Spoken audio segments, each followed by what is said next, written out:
Halo guys, kembali lagi di channel YND Storyland. Di video kali ini, admin bakal mendongeng sebuah film yang penuh dengan aksi brutal serta dunia gelap Yakuza. Judulnya The Outsider yang dirilis pada tahun 2018. Dan gak usah lama-lama, yuk mari kita simak alur ceritanya.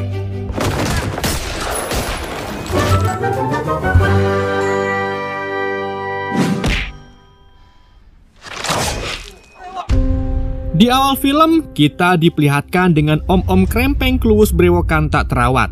Dia adalah tentara Amerika bernama Nick Lowell yang sedang menjalani hukuman di sebuah penjara Jepang. Dalam kesehariannya, ia ditugaskan untuk membersihkan loket penjara sebagai bagian dari kerja paksa. Suatu hari, sekelompok narapidana yang merupakan anggota Yakuza keluar dari sebuah ruangan. Salah satu dari mereka menatap Nick dengan sorot mata tajam, seolah-olah ingin menyampaikan sesuatu. Tak lama setelah itu, Nick memasuki ruangan yang baru saja mereka tinggalkan dan menemukan seorang pria tengah kendat tergantung dengan tangan terikat. Merasa ada yang tak beres, Nick pun gemagusan memanggil sipir. Namun bukannya mendapatkan pertolongan, ia justru dipukuli bersama narapidana tadi. Penyebabnya adalah surat yang ditemukan sipir di dalam ruangan itu yang berisi pesan rahasia yang hendak dikirim keluar penjara. Karena dianggap terlibat, Nick pun dijebloskan ke ruang isolasi penuh siksaan bersama pria yang baru saja ia coba selamatkan. Di dalam sel, pria yang kemudian diketahui bernama Kiyoshi meminta bantuan Nick untuk melancarkan rencana pelariannya. Ia berencana berpura-pura bunuh Dirai agar bisa dibawa ke rumah sakit, di mana rekan-rekannya akan membantu pelariannya. Sebagai imbalannya, Kiyoshi menjanjikan kebebasan bagi Nick.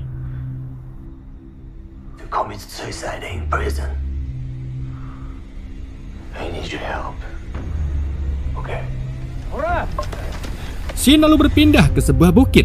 Terlihat semua narapidana dipekerjakan macul untuk menambang hasil alam. Setelah selesai, seluruh napi mandi junub. Di tempat mandi, terlihat beberapa Yakuza lainnya yang sebelumnya mencoba untuk membunuh Kiyoshi.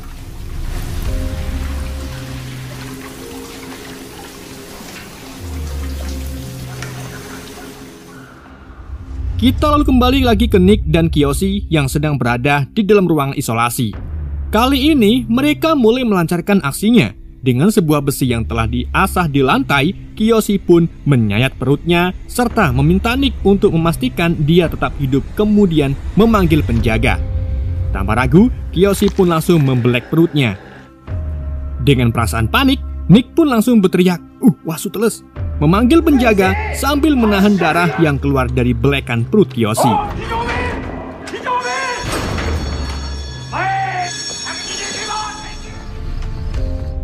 Singkat cerita, akhirnya Nick pun bisa menghirup udara segar. Terlihat juga wajahnya yang sudah tampak lebih ganteng daripada biasanya. Di luar penjara, terlihat juga sebuah mobil yang sudah menunggunya.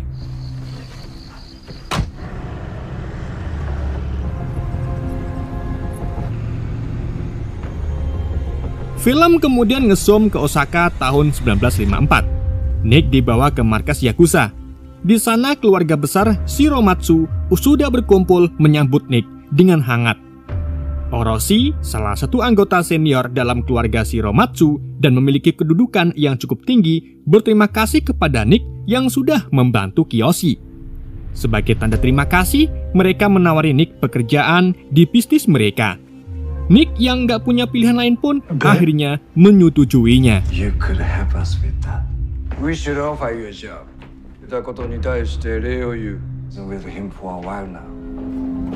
Nick kemudian dibawa ke sebuah tempat togel serta diberi uang untuk menyewa tempat penginapan di sana.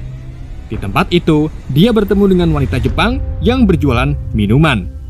Karena cantik, Nick pun nyawer uang lebih. Nick akan selalu mengingat wajah cantik tersebut karena dia wanita.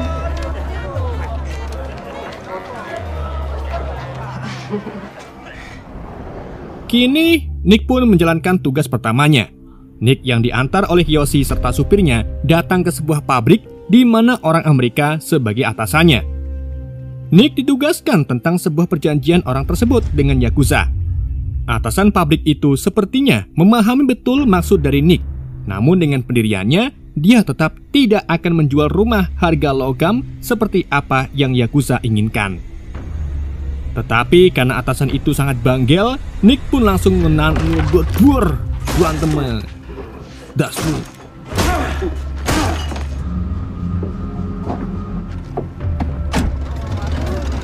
Di malam harinya, Nick dan Kiyoshi nongkrong di tempat hiburan malam, minum-minum sambil merayakan keberhasilan tugas pertama Nick. Tapi suasana berubah ketika gerombolan Yakuza Seizu datang. Mereka saingan berat Shiromatsu dalam segala bisnis.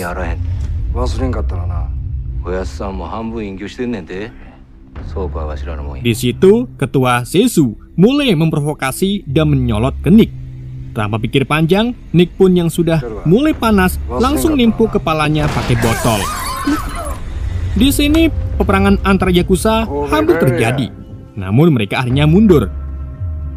Setelah acara tersebut, Nick pun pulang ke penginapannya dan beristirahat. Namun baru maklus merem, Kiyoshi memanggil Nick dengan klakson mobilnya.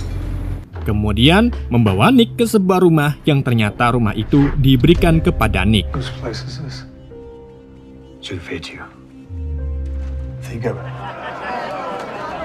Singkat cerita, di sebuah tempat perjudian kecil, Kiyoshi serta Nick datang. Di sana pemilik tempat ini yang berbadan super jumbo bernama Kimura telah melakukan kesalahan mengambil alih tempat ini dengan cara murahan. Karena kebanyakan ngedebus, Nick pun langsung saja memukulnya persis di bagian lehernya. Kiyoshi yang jauh lebih kejam langsung menggarak orang tersebut. Dan setumpuk uang pun berhasil mereka ambil.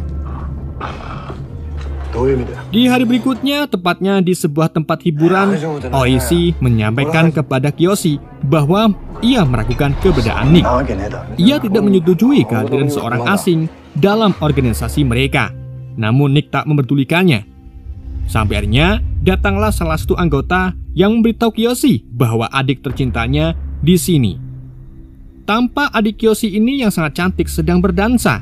Kiyoshi yang mengetahui adiknya berada di sana pun menyuruh pulang. Kiyoshi khawatir Yakuza Seizu akan datang dan membawa senjata dan takutnya didar. Nick lalu disuruh untuk mengantarkannya. Di sini Nick ingat ternyata wanita yang menjual minuman tempo hari adalah adiknya Kiyoshi. Karena sudah kepelencer dan kebanjur cinta, Nick pun speak-speak tipis kepada adiknya Kiyoshi bernama Miyu itu. Sepertinya mereka saling menyukai. Dia awalnya mau langsung balik, tapi Miyu menawari masuk. Tanpa pikir panjang, mereka pun. Tapi di tengah itu ternyata ada yang membutuhkan Nick. Di hari berikutnya, Nick kemudian menemui Kiyoshi. Nick mendapatkan tugas rahasia untuk membeli senjata ilegal dari tentara Amerika Serikat. Mereka tidak boleh tahu jika Shiromatsu terlibat untuk ini. Kiyoshi juga meminta Nick bekerja sendiri, karena misi ini sangat penting dan akan membawa perubahan. Namun, konsekuensinya jika gagal, Nick sendiri yang menanggung akibatnya.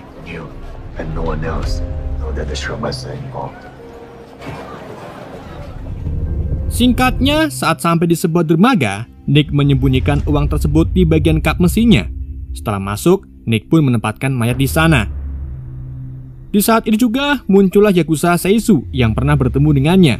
Mereka akan mengambil senjata tersebut serta merampok uang yang dibawa oleh Nick. Di sini pun mulai terlihat ada pengkhianatan. Lalu siapa yang berkhianat, Kisut? Karena mereka tidak menemukan uangnya, dia pun menyuruh anak buahnya untuk membunuh Nick.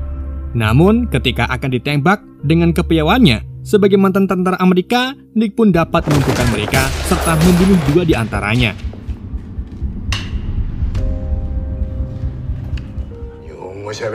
Keesokan harinya, dalam pertemuan besar bersama pimpinan Shiromatsu sekaligus ayah angkatan Kiyoshi, terungkap bahwa ada pengkhianatan di antara mereka yang membocorkan rahasia pembelian ini.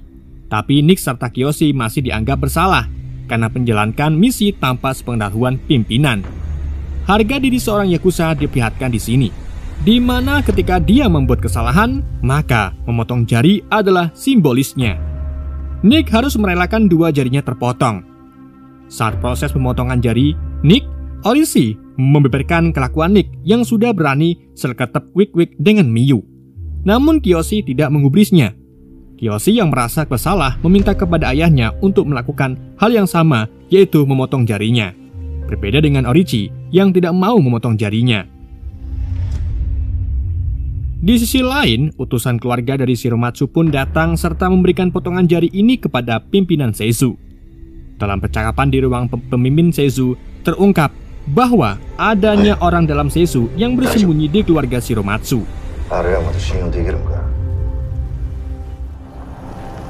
Keesokan harinya, Nick berserta atasan Shiromatsu pergi ke sebuah tempat.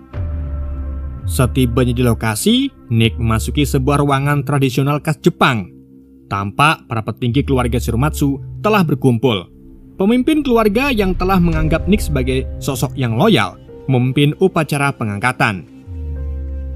Mengingat misi di dermaga telah membongkar pengkhianatan, jadi Nick pun dianggap sebagai Yakuza karena mengakui kesalahan dan mau memotong jarinya. Tindakan ini juga membuat para anggota Yakuza yang hadir semakin menghormatinya. Nick lalu secara resmi diterima sebagai anggota keluarga Shiromatsu, bukan hanya sebagai orang luar yang beruntung, tapi sebagai seorang saudara sejati.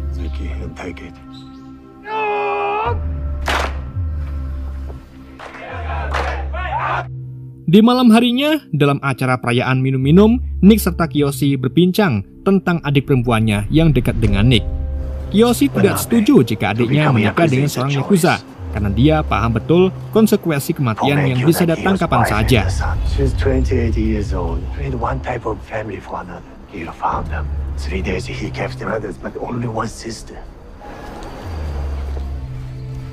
Scene kemudian berpindah saat Nick ditemani Miyu untuk menato seluruh badannya serta menjalani hari-harinya sebagai Yakuza.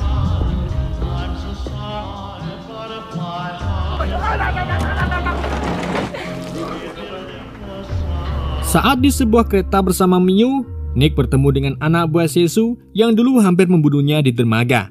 Seizu mengirim anak buahnya serta orang asing dalam sebuah penawaran bisnis. Namun menurut bos dari Shiromatsu, menganggap ini pelecehan baginya yang hanya mengirim anak ingusan tanpa bosnya sendiri yang datang. Orishi melihat bahwa ini kesempatan baik untuk menerima penawaran Seizu, tapi pimpinan yang punya prinsip tidak ingin diatur keluarga Seizu kekeh menolak tawaran tersebut. Kisut.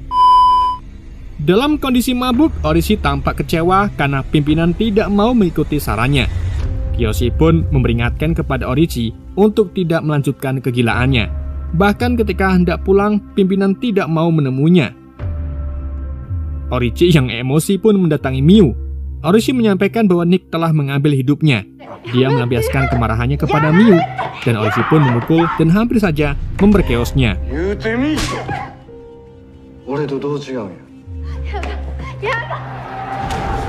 Dalam sebuah pertandingan sumo, pimpinan Seizu dan pimpinan Shiromatsu hadir. Pimpinan Shiromatsu merasa tidak dihormati karena kemarin mengirim wakilnya untuk sebuah negosiasi. Pimpinan Seizu kemudian menjawab tujuan sebenarnya tawaran tersebut. Ia menawarkan masa pensiun yang aman bagi dirinya serta kelompoknya karena dianggap sudah cukup tua. Tentu saja pimpinan Shiromatsu tidak terima penawaran tersebut karena bagi dirinya serta generasi ayahnya yang terdahulu adalah serigala, bukan anjing yang bisa dijaga di dalam pagar.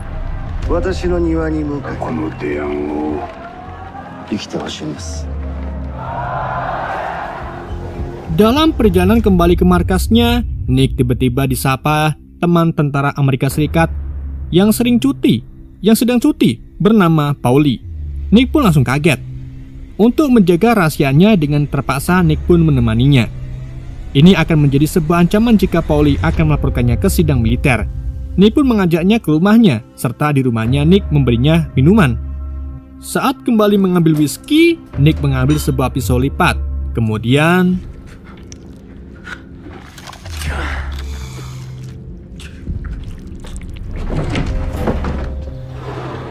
Nick sampai di rumah Miyu. Nick mendapati wajah Miyu terluka. Nick lalu memasangnya, memberitahu siapa yang melakukan ini. Miyu yang tak mau terus terang, dia pun hanya bilang bahwa dia sedang mengandung anaknya Nick. Karena hal ini pun, Miyu malah meminta Nick untuk pergi serta meninggalkannya. Tentu saja, Nick yang sudah menjadi seorang yakuza sejati tidak akan berpaling.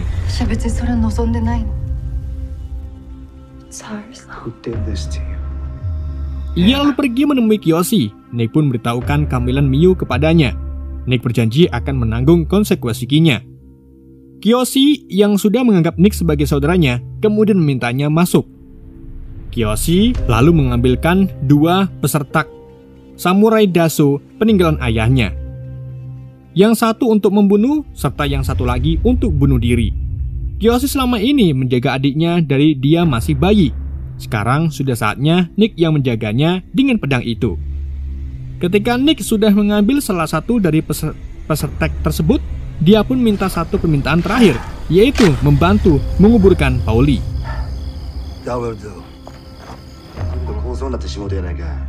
Scene lalu berganti ke markas Seisu, di mana kita terungkap bahwa pengkhianat Shiromatsu adalah Horichi. Dia bertemu dengan pimpinan Seisu, membuat kesepakatan jahat untuk menghancurkan Shiromatsu. Di keesokan harinya, Nick dan Kiyoshi mengantar pimpinan Shiromatsu ke sebuah toko pembuatan jas. Saat berada di dalam ruangan ganti, Nick yang curiga mengecek pimpinan. Ternyata pimpinan hampir saja dibunuh. Lalu Kiyoshi pun menembak pelakunya, mengamankan pimpinan masuk ke dalam mobilnya. Ketika akan menyelamatkan mobilnya, yakuza dari Seisu datang serta menembak Kiyoshi hingga tewas. Beruntung, Nick serta pimpinan berhasil selamat. Kiyoshi.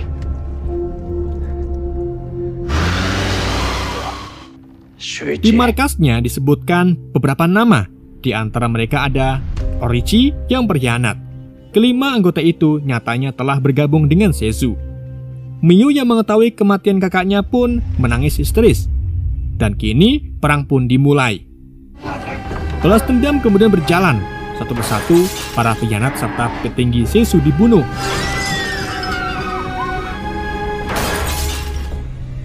Karena aksi balas dendam ini, Seisu pun mengutus seorang bocil untuk menyampaikan pesannya. Seisu meminta pertempuran netral, tanpa senjata di sebuah dermaga untuk menyudahi perang. Sikap gentleman ditujukan Shiromatsu serta anggotanya untuk memenuhi undangan tersebut tanpa senjata. Pimpinan Seisu serta anak buahnya kemudian menunjukkan wajah sang pengkhianat, yaitu Horichi. Horichi yang sudah dianggap anak oleh pimpinan Shiromatsu memanggilnya, kemudian dipeluknya serta memintanya kembali sebelum terlambat. Namun tiba-tiba Horichi mengeluarkan pisau menusuk pimpinan. Seluruh anggota mencoba untuk menyelamatkan pimpinan, namun dihadang oleh anak buah Horichi yang telah bersiap membawa senjata dan menembak kaki Nick. Horichi yang sombong mengampuni Nick serta menganggap Shiromatsu sudah tamat. Dia meminta Nick pergi dan meninggalkan Miyu. Polisi pun menghancurkan markas Shiromatsu dan seluruh isinya. Namun ini belum berakhir. Nick yang sedang pincang dimik-dimik secara sembunyi mendatangi rumah Miyu yang diawasi oleh kelompok Seisu. Ia memberitahu kondisi saat ini lalu mengajaknya berkemas pergi dari tempat ini. Keesokan harinya, Nick tampak menelpon rekannya. Ia berjalan menuju ke markas Seisu dengan membawa samurai pemberian Kiyoshi. Dengan keberanian serta sifat kesatrianya, dia pun masuki markas Seisu seorang diri. Di hadapan seluruh anggota Seisu, Nick mengajak Horichi berduel B1. Di sini awalnya kita berharap ada adegan pertarungan, namun ternyata Horichi menolak dan kembali memberikan samurai tersebut kepada Nick. Lalu sekelebat, dengan mengejutkan, Nick pun menembas lehernya Horichi tanpa banyak ngomong. Seluruh anggota Seisu pun terdiam, gak nyangka Nick bakal seberani itu. Karena sikap kesatriannya, pimpinan Seisu pun membiarkan Nick pergi. Nick kemudian sampai di sebuah tempat. Tampak Miyu bersama sisa-sisa anggota Shiromatsu yang melindunginya. Mereka waspada menunggu siapa yang akan datang. Tapi kehadiran Nick ini membuat semua lega. Nick yang kembali berhasil membunuh Horichi, dan penghormatan kepadanya pun mengisyaratkan dia menjadi pimpinan baru Shiromatsu, dan film pun berakhir.